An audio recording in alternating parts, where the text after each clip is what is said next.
Hi అండి, అందరూ ఎలాగున్నారండి? ఈరోజు అండి రోటి పచ్చడి చేస్తున్నానండి. అది ఏ విధంగా చేయాలో చేసి చూపిస్తానండి.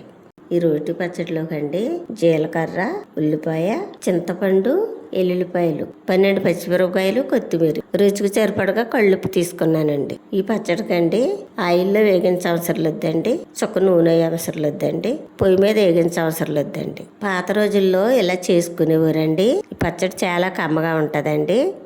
ఇప్పుడు ఈ ఉల్లిపాయ, పచ్చిమిరపకాయలు కట్ చేసుకుందామండి.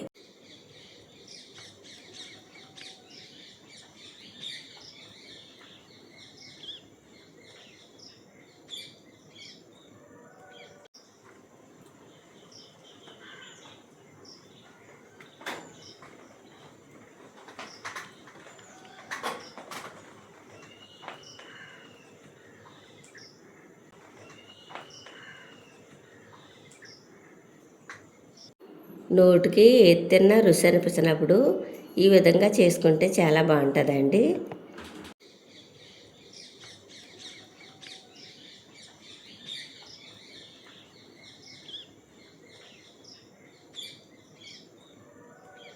ఉల్లిపాయ, పచ్చిమిరపకాయలు కట్ చేసేసానండి. ఇప్పుడు రోటీ పచ్చడి చేసుకుందామండి. జీలకర్ర వేస్తున్నానండి. ఒక 6 రెమ్మలు ఎల్లుల్లిపాయలు వేసుకుందామండి. ఇప్పుడు ఈ మెత్తగా నూరుకుందామండి. మెత్తగా నూరేసానండి. ఇప్పుడు ఉల్లిపాయలు, పచ్చిమిరపకాయలు కట్ చేశాను కదండి, ఇప్పుడు అవి వేసుకుందామండి. పచ్చడే మరీ మెత్తగా నలగవసరం వద్దండి, కచ్చాపచ్చాగా నలిగితే సరిపోతుందండి, బాగుంటుందండి.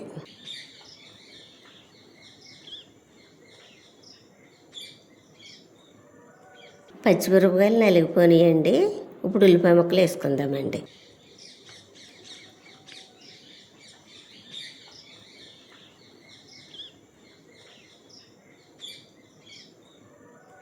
రుచికి సరిపడగా కళ్ళుప్పు వేసుకుందామండి.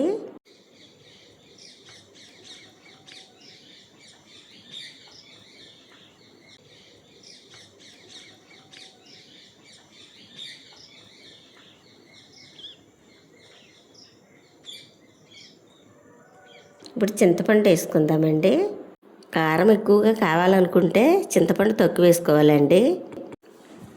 కారం తక్కువ కావాలనుకుంటే అండి చింతపండు ఎక్కువ వేసుకుంటే సరిపోతుందండి. ఇప్పుడు కొంచెం కొత్తిమీర వేసుకుందామండి.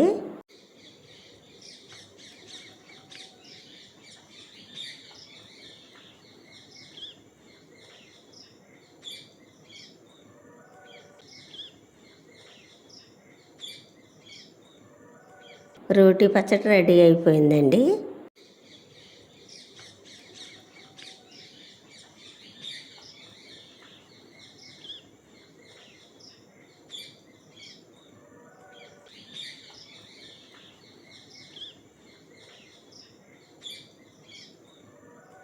ఇలాగ వేడివేడి అన్నంలో ఈ పచ్చడి చాలా బాగుంటుందండి, చాలా రుచిగా ఉంటుందండి.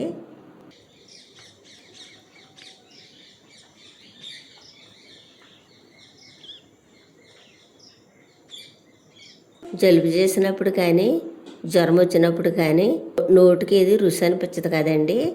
ఈ విధంగా చేసుకుంటే నోటికి చాలా రుచిగా ఉంటుందండి.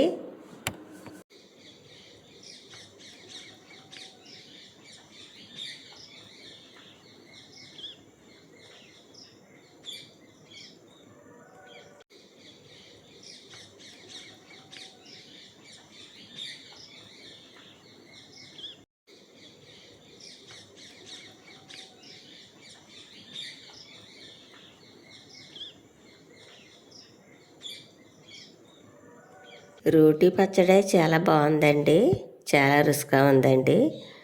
మా వీడియో కనుక నచ్చితే లైక్ చేయండి. మరో వంటలో మళ్ళీ కలుసుకుందాం. Bye bye.